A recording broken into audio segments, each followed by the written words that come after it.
First, I want to say welcome to my worship, author, and songwriting YouTube channel. If you haven't already, I encourage you to view my welcome video for the channel it's currently playing on the homepage, I think, but if it's not currently the default video playing, you'll find it later under a welcome playlist called the channel homepage or something like that. Today, I wanted to share with you the reason why I wrote the book and recorded the audiobook, How to Be a Worship Songwriter. So, what sort of life experiences do I have that drive me to produce a book? I've been a lifelong musician in the church. I taught myself how to play guitar when I was 12 years old and immediately began playing in church. So, my experiences as a worship team member and leader and a musician have really driven me my entire life. It's no coincidence that God gifted me with the ability to write, too. It's like, yes, Lord, I will write about my experiences and do my best to pass on what I have learned. Now, who am I? Nobody. But what I have, I will give. I really must. And I have played and sang worship in many churches in my life, over 100. And that alone doesn't mean anything. I mean, it's just the path that my life has taken. But what it has done has allowed me to have conversations with songwriters, and I've listened to many of their songs and hopes and dreams. The same aspect is true of my experience as an independent music publisher. I started a record label in the 90s and into the early 2000s, and we produced 5 albums and physically distributed them to 15 countries, to Christian radio stations around the world. And at the time, my website was the #1 search engine result for the term Christian music publisher, and my mailbox was flooded with song demos and letters from songwriters, many of whom were desperate to have someone listen to their songs and to get them heard, to get them published. So between the experience of reading these letters and listening to people and talking to them about their hopes and dreams for their songs, I began to wonder, what sort of avenues do people actually have? Those people who have been called by God to write songs, what sort of avenue do these people have to get their songs heard or listened to? You start coupling these two groups of people together. Songwriters from all walks of life who have hopes and dreams about getting their songs out there, and songwriters from every corner of the country and the world who have been called by God to write songs, but just don't know where to turn. And it really made me think. Where are the avenues that songwriters have to get their songs published or listened to or improved so they attract listeners? Do some of these songwriters even want to improve their songs? Are there ways that Christian songwriters can get their songs heard without engaging with the larger music industry? What are the roadblocks for a Christian songwriter to publish their songs? Do they have to become a worship leader of a large church? It seems that when we hear about any songs in a church, they come from large churches. What chances do the songwriters of a small church have? It seems like such a country club, worship songwriting. It's a privilege that only seems to fall on the fortunate, or those who are also artists. They're in bands or in solo acts who are out there performing, and if they get lucky enough, they can get a record deal and have the record company promote their songs. So it also seems like a country club with limited membership when you factor in the psychological damage to the average songwriters who have gotten the messages over the years that translates into negative thought patterns such as, I'm not good enough.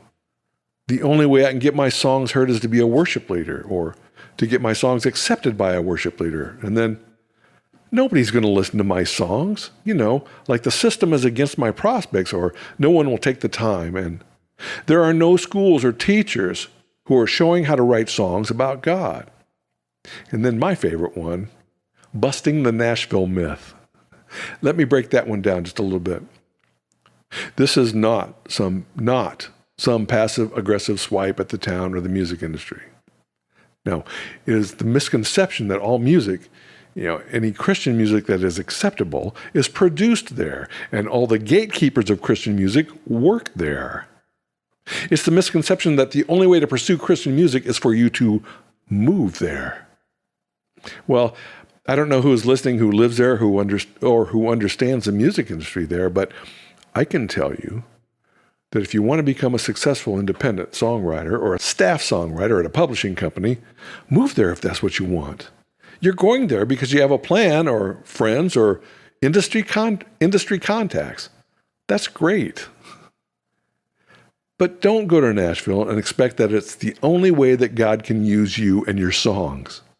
God has another plan, and is most likely in your current situation in your hometown. God can and will use you there. Consider the words of the Apostle Paul. This is from 1 Corinthians. Nevertheless, each one should retain the place in life that the Lord assigned to him and to which God has called him. Each person, as responsible to God, should remain in the situation God called to him. That's verse 7 and verse 24 of 1 Corinthians. Paul was writing to the people who were new to this idea of following Jesus, and he was telling them a message that we can glean some sage advice from today. Let wisdom rule. Seek contentment in your current situation. Allow God to work through you as you are, where you are. This is what Paul believed would allow us to best prosper. So if you want to move, or if you have a plan, or you just need to change the scenery, have fun and do it.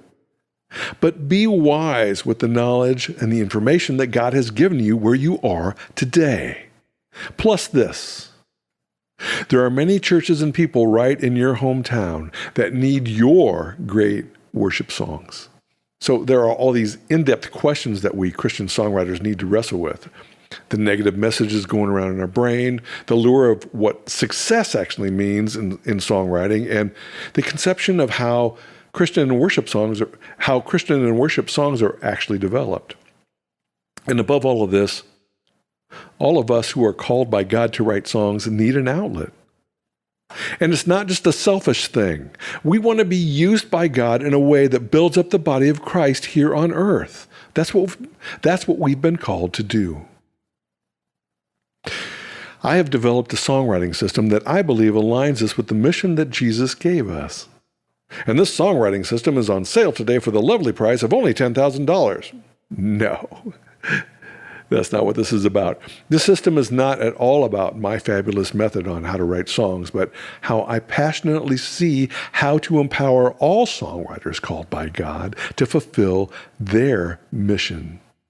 And this aligns with the concept of local song theology, which is the study of how God is moving in your community, and the local songwriters write songs, and then we celebrate and cry about those moments in the local church community. Let the word of Christ dwell in you richly as you teach and admonish one another with all wisdom, and as you sing psalms, hymns, and spiritual songs with gratitude in your hearts to God. And that's Colossians chapter 3, verse 16. So this book and audiobook, How to Be a Worship Songwriter, are free. Yes, they're free because they're a lead magnet for you to sign up for my newsletter, and so I can eventually place my other books in front of you at getyoursongsheard.com, but it's free because this is the way, as the Mandalorian says, this is the way that God has directed me to empower all songwriters, and especially those in small churches and communities, to get their songs heard and to allow them to see them used in their local communities. There are larger plans. This all culminates in the Worship Songwriting Academy, which is an online school that teaches this philosophy. So this, in a nutshell, what this Worship Songwriting Academy is, it's a threefold opportunity. The education of worship songwriters in the ways of congregational songwriting, the education of songwriters or anyone else interested in faith-based songwriting community administration, and 3, the education of songwriters or anyone else interested in faith-based music publishing company administration. So, the Worship Songwriting Academy is not trying to build one large songwriting community or publishing company. It exists to empower you to learn these ways and the ways of local song theology, which drives all of it. The music publishing company's only client is the songwriting community, whose only client is the group of congregational songwriters. All three exist to build up the other. Symbiotic. All are symbiotic. So, thank you very much for listening to me today. I sure do appreciate your time. I appreciate the time that you've taken to take a look today at getyoursongsheard.com and get my free book or audiobook, How to Be a Worship Songwriter, and my other books at a discount. If you're interested in having me as a speaker or for a podcast, please go to StephenRobertCass.com. That's StephenRobertCass.com. Thank you so much.